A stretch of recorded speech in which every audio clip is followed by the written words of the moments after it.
Hello बच्चों, स्वागत है आप सभी का मैट्रिक टॉपर यूट्यूब चैनल में। आज की इस वीडियो में बिहार बोर्ड मैट्रिक परीक्षा 2025 के लिए नन हिंदी का गेस प्रश्न को लेकर आए हैं, जो परीक्षा में 100% आएगा, यानी कि टॉप ऑब्जेक्टिव क्वेश्चंस को चुनकर लाए हैं, जो मैट्रिक बोर्ड परीक्षा में बार बार पूछे जाते हैं। यदि आप इस बार मैट्रिक बोर्ड परीक्षा देने वाले हैं तो इस वीडियो को शुरू से लेकर अंत तक जरूर देखें। इसमें जितने भी प्रश्न बताएंगे, यदि आप सारा प्रश्न को याद कर लेते हैं तो आपको मैट्रिक बोर्ड परीक्षा में 100 में 100 नंबर गारंटी मिलेंगे। तो चलिए आज की इस वीडियो को शुरू करते हैं।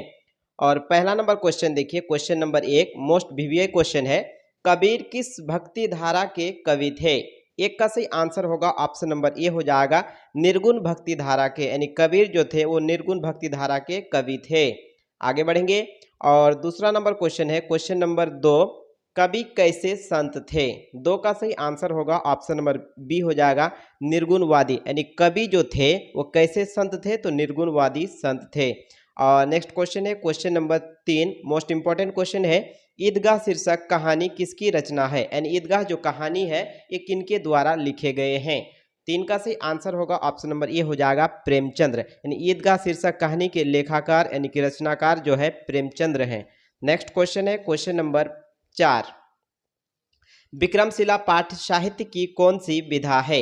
4 का सही आंसर होगा ऑप्शन नंबर बी हो जाएगा, निबंध, यानी विक्रमशिला जो पाठ है, चैप्टर है, ये जो है साहित्य की यह एक निबंध विधा है। आगे बढ़ेंगे, इसका सही आंसर होगा ऑप्शन नंबर बी। और नेक्स्ट क्वेश्चन है, क्वेश्चन नंबर 5 विक्रमशिला का अतीत और वर्तमान कौन सुना रहा है?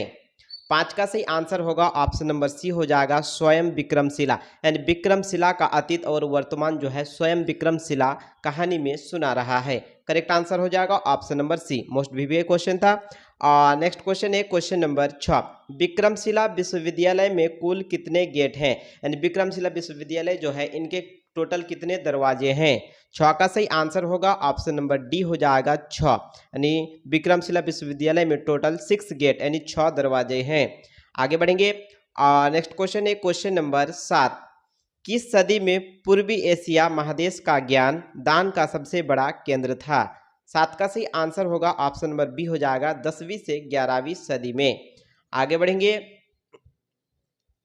और नेक्स्ट क्वेश्चन है, क्वेश्चन नंबर 8 विक्रमशिला विश्वविद्यालय और उसके महाविद्यालयों में पाठ्यक्रम का माध्यम क्या था? यानी विक्रमशिला विश्वविद्यालय जो था और उनके अंतर्गत जो भी महाविद्यालय थे उनका जो पढ़ाने का सिस्टम था यानी कि माध्यम क्या था? तो 8 का सही आंसर हो जाएगा ऑप्शन नंबर बी हो जाएगा, संस्कृत, यानी पढ़ाने का जो माध्यम था, भाषा था, वो संस्कृत भाषा था। आगे बढ़ेंगे। नेक्स्ट क्वेश्चन है, क्वेश्चन नंबर 9 विक्रमशिला के प्रांगण में कितने महाविद्यालय थे? यानी विक्रमशिला के प्रांगण में जो है टोटल कितने महाविद्यालय थे? तो 9 का सही आंसर होगा ऑप्शन नंबर डी हो जाएगा, 6। आगे बढ़ेंगे और नेक्स्ट क्वेश्चन है, क्वेश्चन नंबर 10 विक्रमशिला की स्थापना कब हुई? यानी विक्रमशिला विश्वविद्यालय जो थे इनकी स्थापना कब हुई थी? तो 10 का सही आंसर होगा ऑप्शन नंबर बी हो जाएगा, 8वीं सदी में। और नेक्स्ट क्वेश्चन है, क्वेश्चन नंबर 11 विक्रमशिला कहाँ स्थित है? यानी विक्रमशिला विश्वविद्यालय कहाँ स्थित है? 11 का सही आंसर होगा ऑप्शन नंबर डी हो जाएगा, अतीचक में। और नेक्स्ट क्वेश्चन है, क्वेश्चन नंबर 12 तंत्र विद्या संबंधित है, यानी तंत्र जो विद्या है यह किससे संबंधित है? 12 का सही आंसर होगा ऑप्शन नंबर डी हो जाएगा, सभी सही है, यानी भूतों से, प्रेतों से, तंत्र मंत्रों से, ये तीनों से। तो करेक्ट आंसर हो जाएगा ऑप्शन नंबर डी, सभी सही है। और नेक्स्ट क्वेश्चन है, क्वेश्चन नंबर 13 विक्रमशिला में नवागत विद्यार्थियों को कुछ समय के लिए किस वर्ग में रहना पड़ता था? नवागत का अर्थ होता है नए स्टूडेंट को किस, यानी कुछ समय के लिए किस वर्ग में रहना पड़ता था? तो 13 का सही आंसर होगा ऑप्शन नंबर बी हो जाएगा, भिक्षु, यानी भिक्षु वर्ग में रहना पड़ता था कुछ समय के लिए। और नेक्स्ट क्वेश्चन है, क्वेश्चन नंबर 14 विक्रमशिला विश्वविद्यालय का सर्वनाश किसने किया? यानी विक्रमशिला विश्वविद्यालय जो था इनका सर्वनाश किसने किया? तो 14 का सही आंसर होगा ऑप्शन नंबर बी हो जाएगा, तुर्कों के आक्रमण से। और आगे बढ़ेंगे। नेक्स्ट क्वेश्चन है, क्वेश्चन नंबर 15 रोज नामचा का क्या अर्थ है? 15 का सही आंसर होगा ऑप्शन नंबर सी हो जाएगा, रोज किए जाने वाले क्रियाकलाप को रोज नामचा कहते हैं, यानी रोज नामता का अर्थ होता है रोज किए जाने वाले क्रियाकलाप, क्रियाकलाप का अर्थ होता है काम। आगे बढ़ेंगे और नेक्स्ट क्वेश्चन है, क्वेश्चन नंबर 16 दीदी की डायरी साहित्य की कौन सी विधा है? 16 का सही आंसर होगा ऑप्शन नंबर डी हो जाएगा डायरी। दीदी की जो डायरी है ये साहित्य की यह एक डायरी विधा है। करेक्ट आंसर होगा ऑप्शन नंबर डी। और आगे बढ़ते हैं, नेक्स्ट क्वेश्चन है क्वेश्चन नंबर 17। सत्य के प्रयोग पुस्तक के रचयिता कौन है? 17 का सही आंसर हो जाएगा ऑप्शन नंबर ए हो जाएगा गांधी जी। यानी सत्य के प्रयोग पुस्तक के रचयिता यानी कि लेखक रचनाकार जो है वो गांधी जी थे। सही आंसर होगा ऑप्शन नंबर ए हो जाएगा। और आगे बढ़ेंगे, नेक्स्ट क्वेश्चन है क्वेश्चन नंबर 18। दीदी के डायरी शीर्षक पाठ में किस पर करारा प्रहार किया गया है? 18 का करेक्ट आंसर होगा ऑप्शन नंबर ए हो जाएगा सामाजिक परंपरा पर। यानी दीदी की डायरी शीर्षक पाठ में जो है सामाजिक परंपरा पर करारा प्रहार किया गया है। आगे बढ़ेंगे और नेक्स्ट क्वेश्चन है क्वेश्चन नंबर 19। संजू किस कक्षा में पढ़ती है? 19 का करेक्ट आंसर होगा ऑप्शन नंबर सी हो जाएगा 8वीं। यानी संजू जो थी वो कक्षा 8 में पढ़ती थी। और नेक्स्ट क्वेश्चन है क्वेश्चन नंबर 20। संजू ने जिस गांधी साहित्य को पढ़ा उसका नाम क्या था? 20 का सही आंसर होगा ऑप्शन नंबर बी हो जाएगा सत्य के प्रयोग। और सत्य के प्रयोग जो पुस्तक है इनके लेखक महात्मा गांधी जी हैं। और इसको किसने पढ़ा था सत्य के प्रयोग को? तो संजू ने। नेक्स्ट क्वेश्चन है क्वेश्चन नंबर 21। 4 जनवरी 1997 को संजू ने डायरी में किसके बारे में बताया? 21 का सही आंसर होगा ऑप्शन नंबर ए हो जाएगा जापानी लड़की तोतो जान के बारे में। यानी संजू जो थी वो 4 जनवरी 1997 को रात के समय अपनी डायरी में जापानी लड़की तोतो जान के बारे में लिखी थी और उसी के बारे में बताया। आगे बढ़ेंगे और नेक्स्ट क्वेश्चन है क्वेश्चन नंबर 22। संजू को डायरी लिखने की प्रेरणा कैसे मिली? 22 का सही आंसर होगा ऑप्शन नंबर ए हो जाएगा गांधी साहित्य से। यानी संजू को डायरी लिखने की प्रेरणा यानी कि उत्साह जो मिली थी वो गांधी साहित्य से मिला था। आगे बढ़ेंगे और नेक्स्ट क्वेश्चन है क्वेश्चन नंबर 23। छायावादी कविता की उल्लेखनीय विशेषता क्या है? 23 का सही आंसर होगा ऑप्शन नंबर ए हो जाएगा प्रकृति चित्रण। और आगे बढ़ेंगे, नेक्स्ट क्वेश्चन है क्वेश्चन नंबर 24। पीपल का पेड़ मानव सभ्यता के लिए है। यानी पीपल का जो पेड़ है वो मानव सभ्यता के लिए कैसा है? 24 का सही आंसर होगा ऑप्शन नंबर बी हो जाएगा अति उपयोगी। यानी पीपल का पेड़ जो है मानव सभ्यता के लिए अति उपयोगी यानी कि बहुत इंपॉर्टेंट है, वेरी इंपॉर्टेंट। तो सही आंसर होगा ऑप्शन नंबर बी। और नेक्स्ट क्वेश्चन है क्वेश्चन नंबर 25। भारतीय संस्कृति में पीपल वृक्ष का स्थान कैसा है? 25 का सही आंसर होगा ऑप्शन नंबर ए हो जाएगा पूजनीय। यानी भारतीय संस्कृति में पीपल का वृक्ष का जो स्थान है वो पूजनीय है यानी पूजा करने लायक। आगे बढ़ेंगे और नेक्स्ट क्वेश्चन है क्वेश्चन नंबर 26। तू जिंदा है तो डैश डैश शीर्षक पाठ गद्य की कौन सी विधा है? 26 का सही आंसर होगा ऑप्शन नंबर ए हो जाएगा कविता। यानी तू जिंदा है तो यह शीर्षक जो है यह एक कविता है और ये किनके द्वारा लिखे गए हैं? तो ये शंकर शैलेंद्र के द्वारा लिखे गए हैं। आगे बढ़ेंगे और नेक्स्ट क्वेश्चन है क्वेश्चन नंबर 27। तू जिंदा है तो डैश कविता के कवि हैं। तो 27 का सही आंसर होगा option number B Shankar Shailendra. यानी तू जिंदा है तो कविता के कवि जो है वो कौन है? तो शंकर शैलेंद्र है। करेक्ट आंसर हो जाएगा ऑप्शन नंबर बी। और नेक्स्ट क्वेश्चन है क्वेश्चन नंबर 28। कैसा व्यक्ति जिंदा माना जाता है? 28 का सही आंसर होगा ऑप्शन नंबर सी हो जाएगा स्वाभिमानी। यानी स्वाभिमानी व्यक्ति को जिंदा माना जाता है। आगे बढ़ते हैं बच्चों और नेक्स्ट क्वेश्चन है क्वेश्चन नंबर 29। तू जिंदा है तो डैश कविता में जीवन के किस पक्ष का वर्णन है?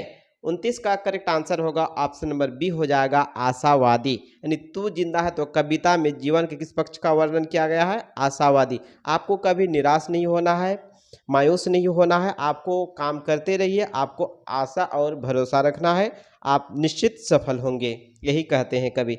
आगे बढ़ेंगे और नेक्स्ट क्वेश्चन है क्वेश्चन नंबर 30 यानी कि 30। स्वराज का अर्थ है? 30 का सही आंसर होगा ऑप्शन नंबर डी अपना राज। स्वराज्य का अर्थ होता है अपना राज, मैं स्टेट।